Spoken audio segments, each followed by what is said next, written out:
Right then, salt, pepper, goose fat for the roast potatoes, rosemary and thyme, and some small potatoes just cut in half, and we're going to get those on the pan to boil in some salted water.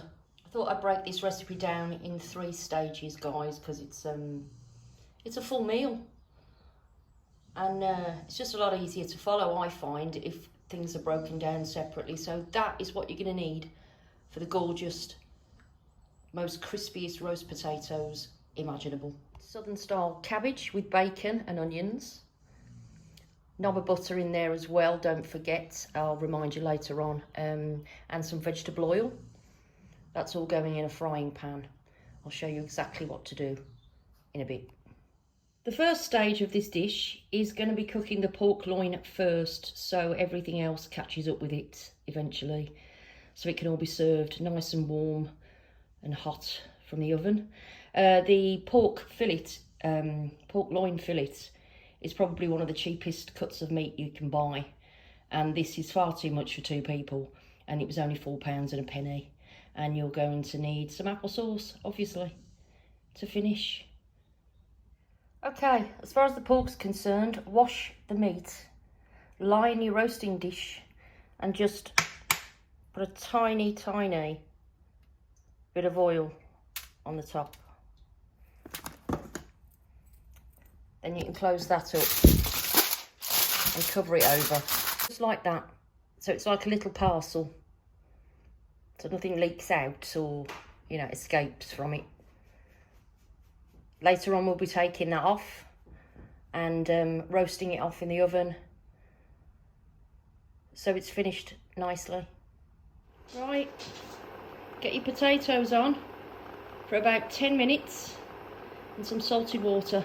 Now, once your potatoes are partially boiled, which is what parboil means, if you didn't know, they took about 12 minutes.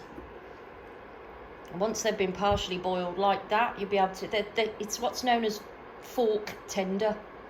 So if you can stick a fork in and it's, you know, reasonably easy to put the fork in and out, they're partially boiled. Now what I want you to do is put the lid on and shake them up. Once you've done that, they should look a bit like this. Now, this is where I like to season potatoes, so on with a little bit of Himalayan salt and some cracked black pepper.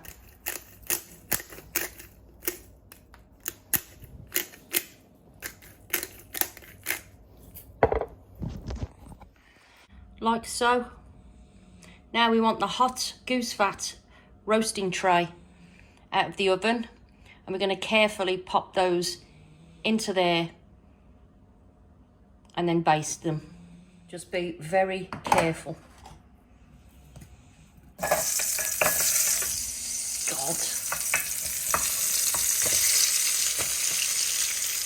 Yeah, I just made a right mess, but there you go. I'm trying to do everything with one hand. So, yeah. Now they're in the goose fat, turn them over, pop them back in the oven, and I would say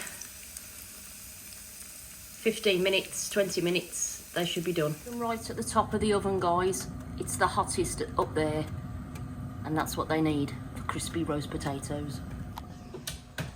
Now very carefully, after about 45 minutes, open up the pork. God. And you should see that that's cooking nicely in there. It's almost poaching itself in its own juices and that little bit of oil.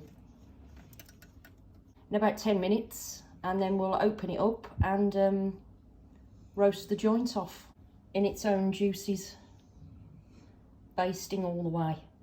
Okay, it's been about 10 minutes now since I popped that back in the oven in the foil. Now I've removed it from the foil with its own juices in there, and now it's time to baste, which is a bit difficult one-handed.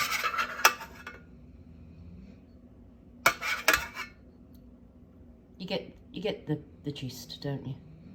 So baste it in its own juices for a little while, and then pop it back in the oven to roast off. I'd give that about 10 to 15. See you in a bit. First of all, we're going to fry off the bacon in the oil. Then we'll remove the bacon, add the onions, sweat those down till they're transparent, and then we'll throw the cabbage in. And once that's softened, we'll then add the bacon again. We want a pretty low heat to start with. So yeah, just take this little recipe easy. There's no rush.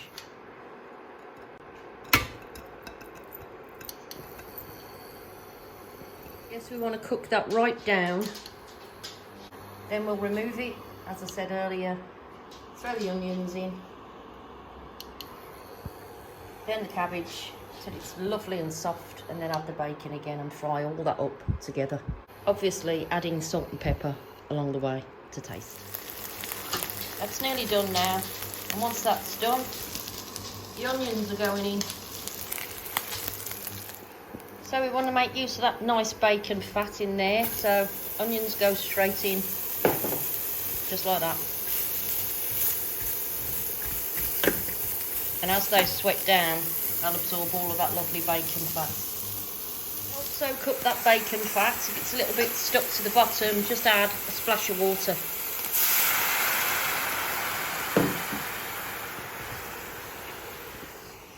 And that will help absorb those juices into the onions. There we go.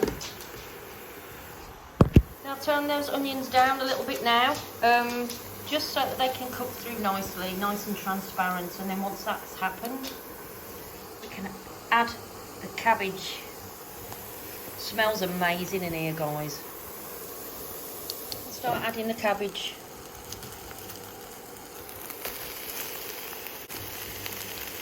I know it looks a lot, but it does literally cook down really well. And just give that a stir. After about 5 minutes, just add a decent knob of butter. That'll coat all the cabbage and the onions. Delicious. Now that's all cooked through. If you're a vegetarian, you can leave it there. It's absolutely delicious, even without the bacon. But obviously, I'm just about to add the bacon. Of course, finish the dish with some black pepper, which I've already done, and a chef's pinch of salt. Stir that in. Give it a minute. Good to go. We cooked them for about 12 minutes and then threw them back in the oven to finish off in the goose fat for about 15 minutes, and that's your end result, guys. Right there. Perfect, fluffy roast potatoes. Okay, that's the beautiful roast potatoes done. And the pork loin's been finished off lovely. So we're just going to leave that to rest for now, and then we're going to place it up. Looks yummy. Can't wait. I'm starving.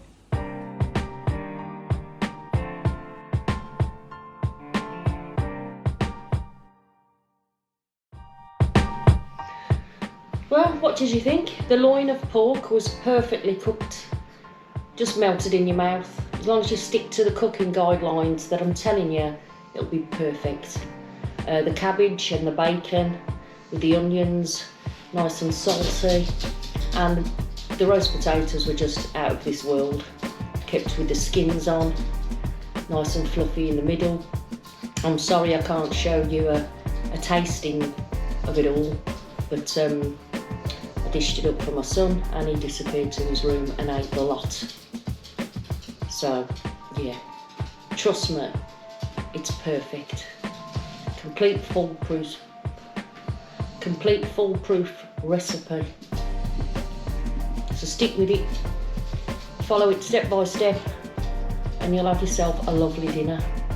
Now, the next video, I have purchased the EcoFlow River 2 portable generator unit, and let's see what all the fuss is about. Apparently, you know, they're selling out of these things quick, and I had to wait nearly 2 months for mine.